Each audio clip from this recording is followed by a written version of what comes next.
నమస్తే. శ్రీ గురుభ్యో నమ. శ్రీమాత్రే నమ. ఆదిత్యాయ చ సోమాయ మంగళాయ బుధాయ గురు శుక్ర శనిభ్యే రాహవే కేతవే నమ.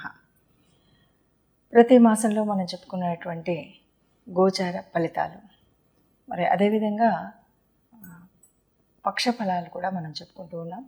అందులో భాగంగా మరి నూతన సంవత్సరం అని చెప్పేటువంటి ఆంగ్ల నూతన సంవత్సరం అయినటువంటి జనవరి 2024 గాను జనవరి 1వ తారీఖు నుండి 15వ తారీఖు వరకు గోచార రీత్యా ఫలితాలు ఎలా ఉంటాయి, మరి ఈ ఫలితాల మూలంగా మనకు వచ్చేటువంటి ఆనందం, సంతోషం, కష్టం, సుఖం ఇవన్నీ ఉంటాయి.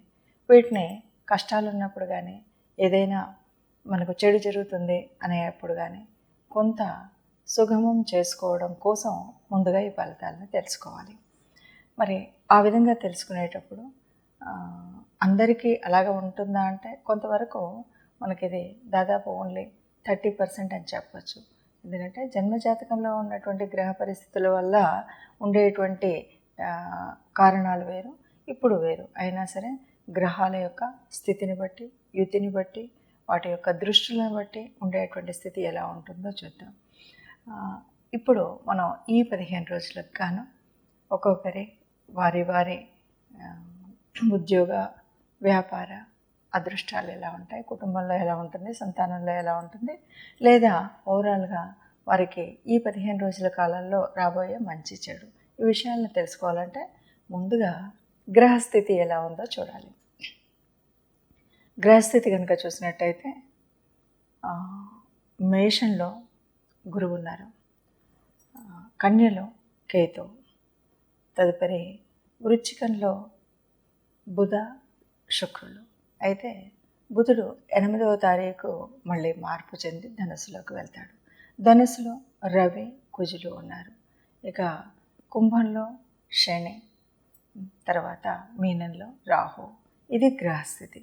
మరి ఈ గ్రహస్థితి ఉన్నప్పుడు ఒక్కొక్క రాశి వారికి ఎలా ఉంటుందో చూద్దాం. తదుపరి రాశి మకర రాశి. మకర రాశి వారికి ద్వితీయం, వాక్స్థానం, ధనస్థానం ఈ స్థానంలో శని ఉన్నాడు. అంతేకాదు ఏళ్ళనాటి శనిలో ఉన్నటువంటి స్థితి. అంటే ఇది మనం చివరి దశలో ఉన్నాము అనేది చెప్తున్నాము. అయినప్పటికీ కూడా ఈ ఏళ్ళనాటి శని మూలంగా కొద్దిగా మనకు మాట్లాడేటప్పుడు వీటి వల్ల ఇప్పటికే చాలా కష్టం, ఎంత శారీరకంగా చాలా శ్రమ పడుతూనే ఉన్నాం. అయినా సరే ఇక్కడ కూడా మాట్లాడేటప్పుడు ఏది మాట్లాడినా ఎవరో ఒకరు తప్పుగా తీసుకునేటువంటి పరిస్థితి ఉంటుంది. అట్లాగే ధనస్థానంలో డబ్బు అయితే వస్తుంది, కానీ వచ్చినట్టుగా ఖర్చు అయ్యేటువంటి స్థితి కూడా కనిపిస్తుంది. కాబట్టి తగు జాగ్రత్తలో ఉండాలి. ఇక 3లో ఉన్నటువంటి రాహు మూలంగా మనకున్నటువంటి సోదరులతో వచ్చేటువంటి విభేదాలు ఏవైతే ఉంటాయి తప్పకుండా వస్తాయి. జాగ్రత్తగా ఉండాలి వారితో మాట్లాడేటప్పుడు. ఇక చతుర్థంలో గురువు ఉన్నాడు కాబట్టి ఇంట్లో అయితే బాగానే ఉంటుంది. చక్కగా అంటే మన కుటుంబ స్థానంలో అందరం హాయిగా ఆనందంగా ఒకరి మాటకు ఒకరు విలువిస్తూ ఉండేటువంటి స్థితి ఉంటుంది. 9లో కేతు ఉన్నాడు కాబట్టి ఇది చక్కగా భాగ్యస్థానంలో ఉన్నటువంటి కేతు మూలంగా మోక్షాన్ని పొందేటువంటి స్థితి. పూర్వపుణ్యస్థ ఫలం వల్లనే మనకు కేతు అక్కడ ఉన్నాడని భావించాలి. అక్కడ అందువల్ల పూజలు, పుణ్యకార్యాలు చేసేటువంటి అవకాశం తప్పకుండా వస్తుంది. దేవతా సందర్శనం, దేవాలయాల సందర్శనం, తీర్థయాత్ర సందర్శనం జరిగేటువంటి అవకాశం కూడా ఉంది. అలాగే మనకి 11లో బుధుడు, గురువు ఉన్నాడు కాబట్టి ఆకస్మికంగా మనకి ఇంతకుముందు ఏదో రావాల్సినటువంటి డబ్బులు ఇంతవరకు రాలేదు అంటే తప్పకుండా చాలా వరకు చెప్పాలంటే మొదటి వారంలోనే ఈ అవకాశం ఎక్కువగా ఉంది. చక్కగా మనకు ఇంతకుముందు మన దగ్గర ఎవరో డబ్బులు తీసుకున్నారు, కానీ అది మనం ఇంకా వాళ్ళు ఇవ్వరులే అనుకున్నటువంటి, ఎక్స్పెక్ట్ చేయనటువంటివి ఆకస్మికంగా వచ్చేటువంటి అవకాశం ఉంది. అలాగే మనకు ఇంతకుముందు తెలియదు అనుకున్నటువంటి ఏదో ఒక రకమైనటువంటి ఆకస్మిక లాభం, అది ధన లాభం అవ్వచ్చు, ఉద్యోగ లాభం అవ్వచ్చు, మనకి కొద్దిగా సంతోషాన్ని ఇచ్చేటువంటి విషయం అవ్వచ్చు, కానీ ఆకస్మికంగా తెలుస్తుంది అని చెప్పచ్చు. చెప్పాలి అంటే మొత్తంగా ఆనందంగా ఉంటుంది అని చెప్పచ్చు. విన్నారుగా?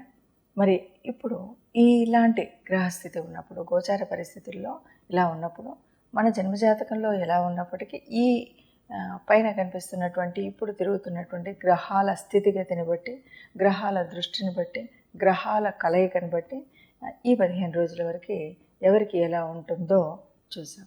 అంటే దీన్ని పూర్తిగా ఇలాగే మాకు జరుగుతుంది అనేటువంటి భావన కాకుండా మనకు జన్మజాతకంలో ఉన్నటువంటి గ్రహాల యొక్క స్థితి ఎలా ఉంటే దానికి అనుగుణంగా దీన్ని కొంత మనం తీసుకుంటూ ఉంటాం.